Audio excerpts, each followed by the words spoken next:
So, if you ever go to get into your 2007 to 2014 Tahoe, Suburban, Silverado, Sierra, Yukon, Escalade, if it's got the 6L80 or 6L90 transmission, they're all going to have this eventually. Go to get in, put the key in. I'm not going to start it, but I'm just going to turn the key. And you go to put it in gear, and you get, whoa, focus. And you get nothing but this. Yeah, there's no shift action there, and you can see the selection is not doing anything. Don't fret, it's actually a pretty simple fix that takes no time at all and is pretty cheap. So before you call a tow truck, watch this video. Could probably save you some money, get you off the side of the road and get you home, and even get it fixed for you. So let's get into it.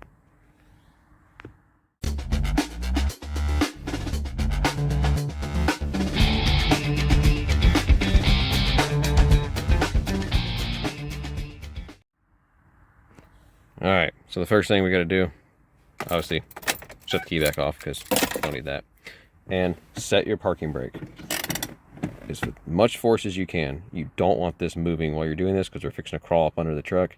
If you can, chalk the wheels, but parking brake should be sufficient if it's still working. I know mine, I can actually have it in gear and put the parking brake on and the truck will not roll. At least at idle.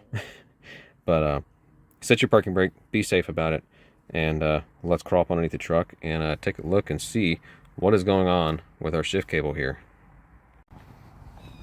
So, driver's side, obviously, right about footwell area.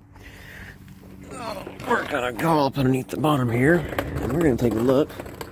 There's our transfer case. We're gonna go up further forward, and there's our issue. Just inside of, or just beside the catalytic converter, or beside the front drive shaft as your four-wheel drive, you'll find your shift linkage.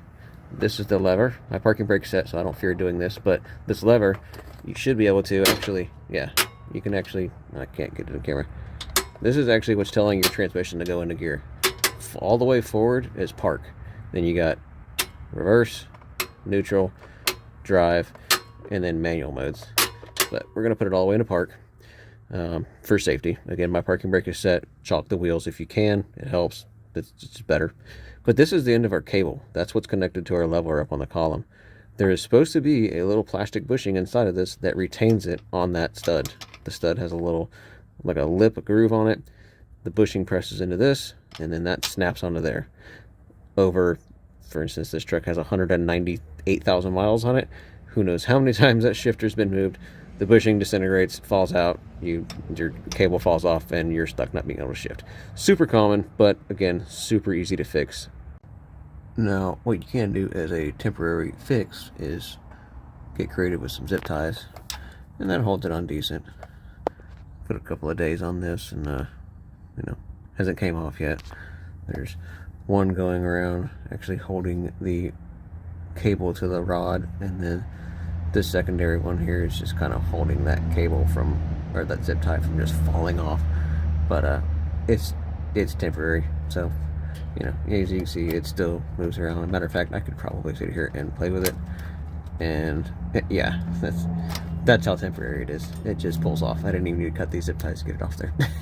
So, but that'll get you by if you have some zip ties. Worst case scenario, if you're in a parking lot somewhere, or you know, stuck and need to get home, you can probably just balance that on there enough to get it to shift for you. It's going to fall back off as soon as you start driving. But if it's in gear and you need to put it in park, you can set your parking brake as hard as you can, reach up in here and just kind of put it on there. That way you can go back inside and just, you know, put it back into park. So the fix, bushing, little nylon plastic bushing. These got over the counter from O'Reilly's right here in town. Dorman part number 14092. They're like 12 bucks. There's another kit that has the same bushings plus a little plastic, like a U-channel thing. If for these vehicles, these GMT900 platforms, you don't need that. All you need, there's one of these at the steering column linkage, and there's one of these at the transmission linkage. I'm going to use the one for now, save the other for a spare. May not ever need it, might need it a week from now. But This one's like $10 cheaper than the other kit that they just have on the counter. These were behind the counter. He had to go and get them for me. That may not be at every store, but if you don't want to spend the $10, you can get these for like $2 on Amazon and wait a day or so on them. But I just decided to just get it in town. So I'm going to get up underneath there and pop one of these on there and show you how to do that. So the bushing itself goes on in this orientation. You'll see there's a little tab that kind of sticks out. It's going to be poking outwards. It's going to slip into here, and then it's going to slip onto there. So there's several different techniques I've seen demonstrated to get these in there. The material itself is, it's not a hard plastic. It's like a nylon. It's got a little give to it.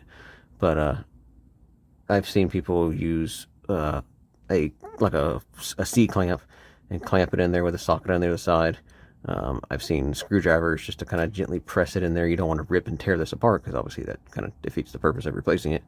I am going to try to just press it in as far as I can with my left hand, which is a terrible idea because I'm right-handed. Yeah, so I'm going to take a small screwdriver and I'm just going to gently massage it around on the inside of the lip and see if I can't get it to press in there. And I'm going to need both hands for that, so I'm going to put the phone down for a second and I'll tune back in when I get it pressed in.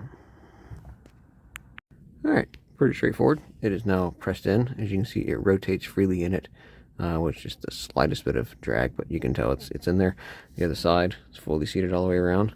I just took a small flathead screwdriver, pocket screwdriver, and started it at an angle and got a lip in, and then just gently went around it and popped it in there, and it popped right into place. And now this should, with not much effort, pop right onto there. You heard it click. It is now locked into place. It is not going anywhere. There's a little lip, a ridge on the stud itself that retains it once it gets in there. And I know some people like to say, oh, you got to put something on here and you got to put pressure on it, pry it on there. No, it's on there all the way. It's fully seated now by hand, and it is not going to easily just come off. That sound is actually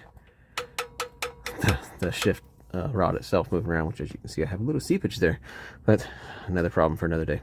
But that's it. As far as that linkage goes, that is installed. That's literally all it took. You could do this in the parking lot of someplace, of wherever you get the bushing if you need to, and that's all it takes to pop that bushing back together on the shift linkage.